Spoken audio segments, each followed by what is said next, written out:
Hi everyone, welcome back. Thanks for joining us today. We've got a brand new story to share with you. So let's begin. My name is Travis, and if there's one thing life has taught me, it's that people who say money doesn't matter are usually the ones who will do anything to take yours. It's funny how that works. I've always believed in hard work. Nothing was ever handed to me, and I never expected it to be. I built my manufacturing business from the ground up, putting in long hours, making sacrifices, and taking risks to create the life I always wanted. And for a while I had it all: money, success, and a beautiful wife, Freda, who I thought loved me for who I was, not just for what I could provide. Freda and I lived well. We had a beautiful home, luxury cars, designer clothes. Everything you'd expect from a couple doing well in life. And I never had a problem with that. I wanted us to enjoy the fruits of my labor. I wanted my wife to be happy and comfortable. But if there's one thing I've learned, it's that good times don't last forever. Business isn't always smooth sailing. Sometimes, no matter how smart you are or how much effort you put in, things happen that are completely out of your control. In my case, it was a series of unexpected government policies that hit my industry hard. Costs skyrocketed, production slowed, and suddenly, I wasn't making the kind of money I used to. I knew things were getting bad, but I didn't want to burden Freda with it. I figured I'd fix things on my own, and she'd never have to worry. After all, what could she do about it? Stressing her out wouldn't change the situation. So, I kept it to myself. I worked late nights, tried new strategies, cut back on expenses where I could, but the harder I fought to keep things normal, the worse it seemed to get.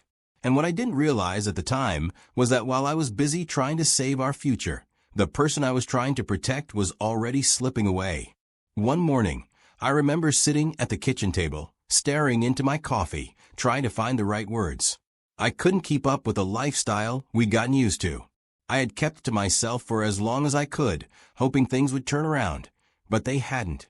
So, as Freda scrolled through her phone, I finally said it. I told her we needed to cut back.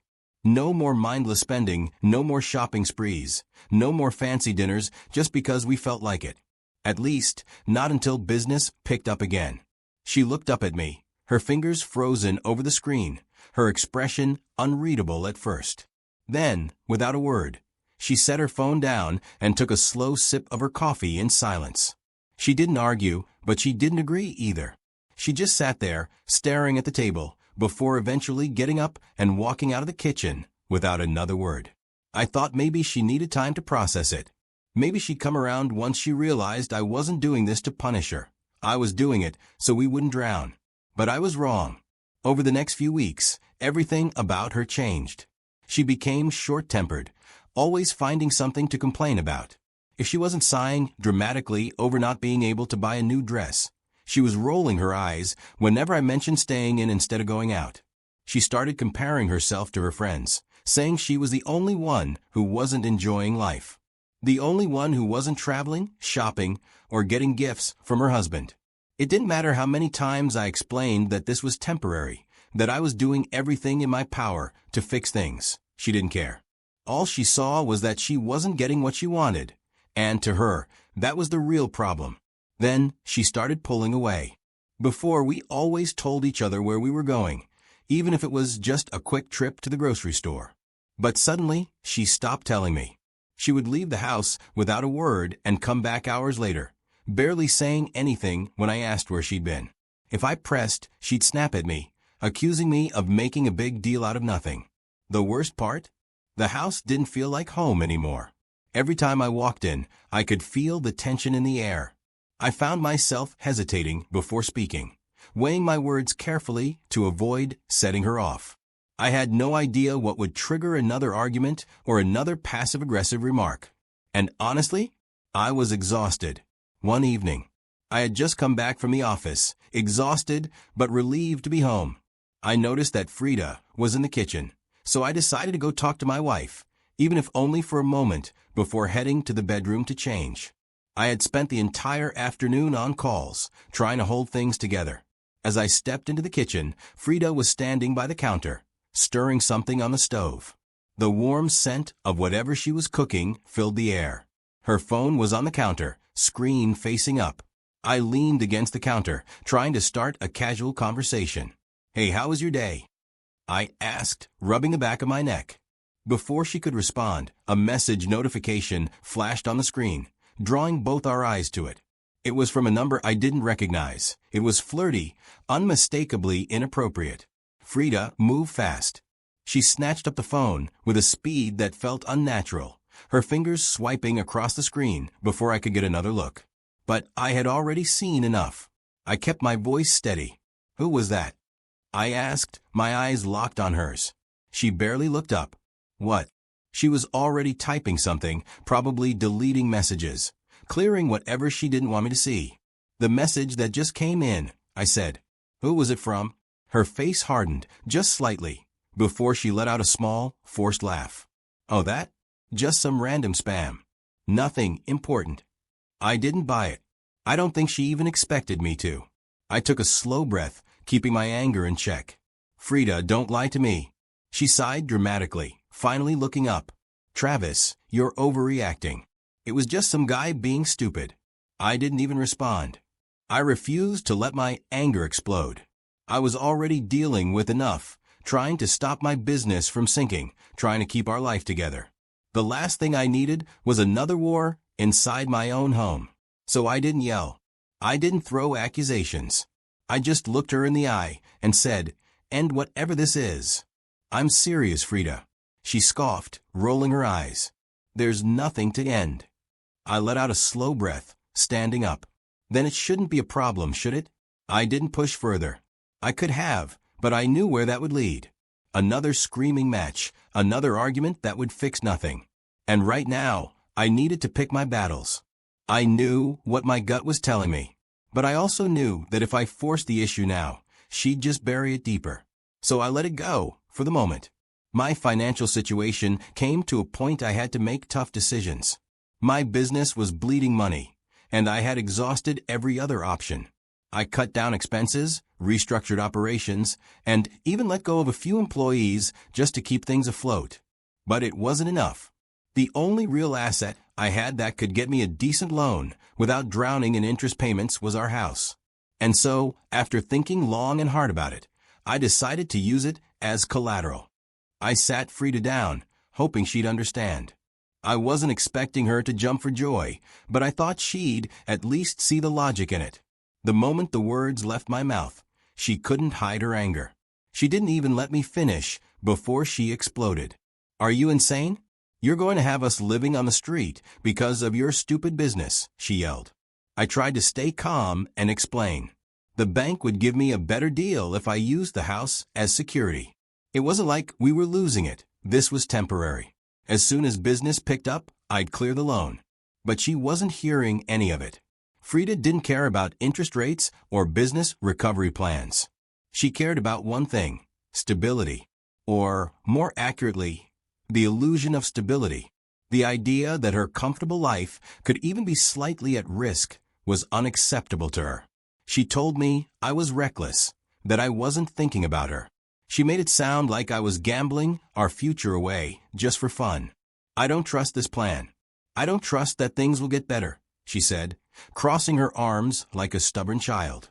It didn't matter how many facts I laid out, how much logic I used. She had made up her mind. In her world, risk was for other people, not her. I won't lie, her reaction hurt. I had spent years building this life for us. I worked long hours, traveled constantly, and sacrificed so much just to make sure we never had to worry about money. And now, the moment things got tough, she was acting like I was deliberately trying to ruin everything. I kept thinking, if the roles were reversed, wouldn't I support her? Wouldn't I trust her to do what's best for us? But I was starting to realize, Freda didn't see it that way. She wasn't in this with me. She was just along for the ride as long as it was smooth. After weeks of arguing and trying to reason with her, I did what I had to do. I took the loan. And that's when everything truly fell apart. The moment Freda found out, our home turned into a war zone. Every conversation became a fight. She wasn't just angry, she was livid. She accused me of betraying her, of making huge decisions without considering her feelings. She slammed doors, threw sarcastic comments my way whenever she could, and made it clear that she had no intention of letting this go. I was exhausted. I couldn't even sit in my own house without feeling like I was walking through a minefield. At first, I thought maybe she was just venting, that she'd calm down eventually. But she didn't. The tension only grew. It got to the point where I dreaded coming home. I would sit in my car for an extra 5, 10, sometimes 15 minutes before walking through the front door, just mentally preparing for whatever argument she was about to start. The worst part? Half the time, I didn't even know what I was supposed to say to make it better. Nothing I did was ever enough. And that's when I started wondering, was this really about the loan? Or was there something else going on? I had packed my bags one morning like I always did before a business trip. Freda barely looked at me as I told her I'd be gone for a week. She just nodded, scrolling through her phone, not even bothering to ask when I'd be back.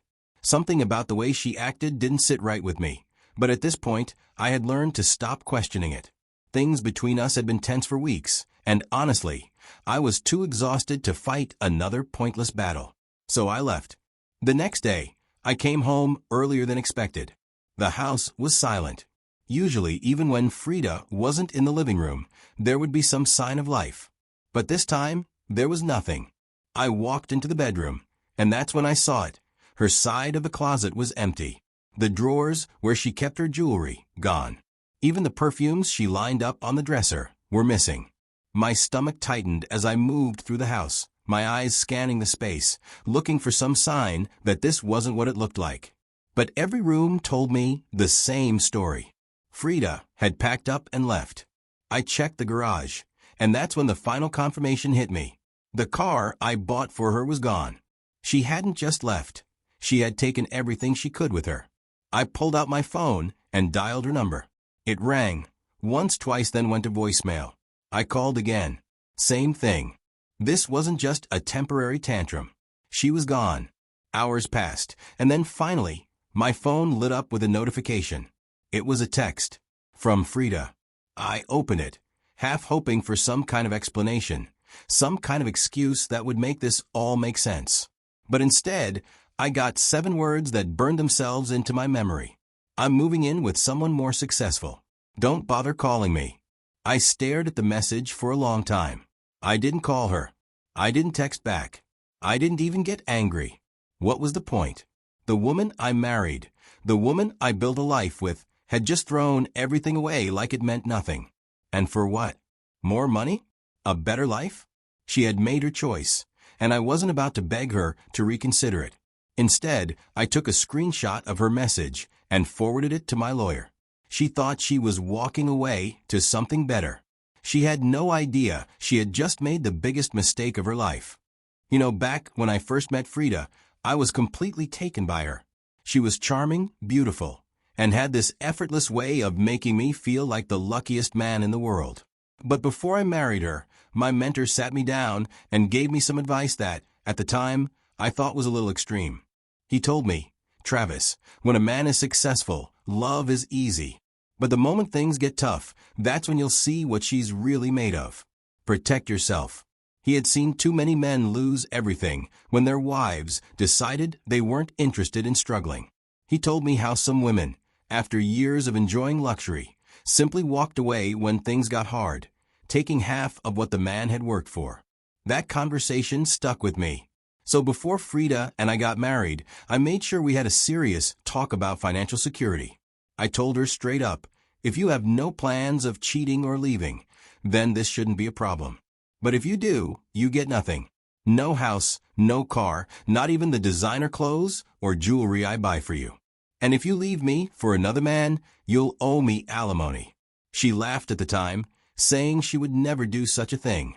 She finally signed the prenuptial agreement, probably assuming it was just another piece of paper that can be contested in court. But I knew better. I wasn't being paranoid. I was being prepared. And that decision would prove to be the best one I ever made. 2 days after she walked out of our home, convinced she was upgrading her life, she was served with legal documents. I can only imagine the look on her face when she realized what she had done. She hadn't just left for a richer man. She had walked straight into financial ruin. She had assumed she could leave with the house, the car, and all the luxury she had gotten used to. But she was wrong.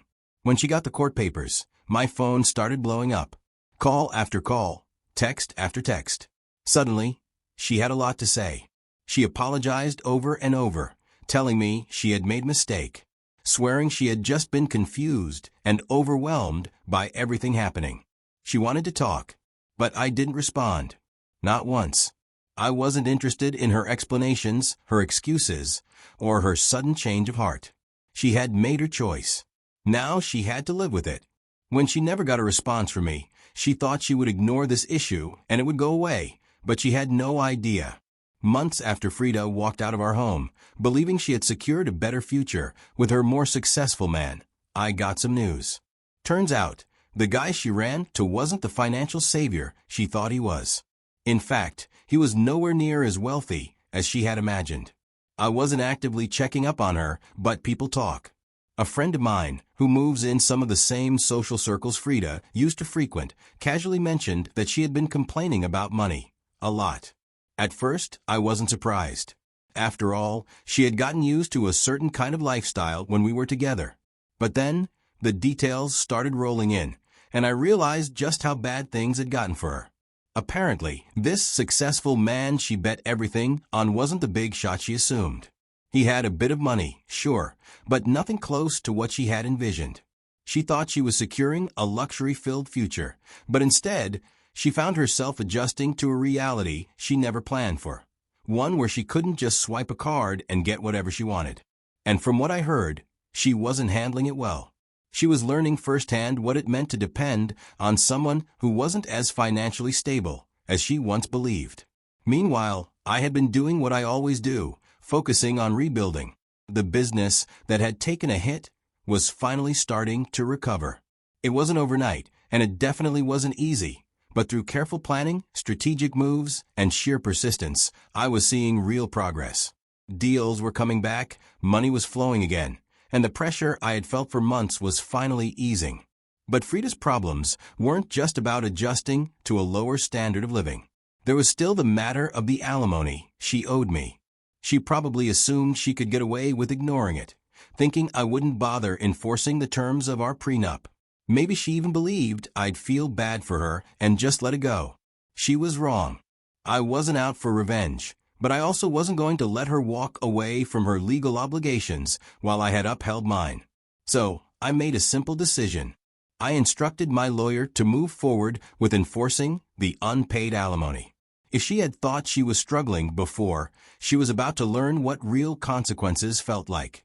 I used to believe that love was about commitment, about choosing to stand together even when life throws its worst at you.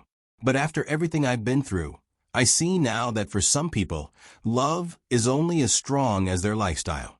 The moment the luxury disappears, so does their so-called love. Looking back, I don't regret how things turned out. If anything, I'm glad I saw her true colors before I wasted any more time or resources on someone who never really valued me, only what I could provide. Some people will leave thinking they're upgrading, convinced that the grass is greener somewhere else. But what they don't realize is that if they were only there for the money, then the moment that money disappears, so does their place in that new life. Now I want to hear from you. What would you do if you were in my shoes? Would you let her walk away without paying a cent? Or would you make sure she feels the consequences of her actions? For me, I sleep easy knowing she didn't walk away with half of what I worked for. Let me know your thoughts in the comments, and don't forget to like and share this video. You never know who might need to hear this lesson today.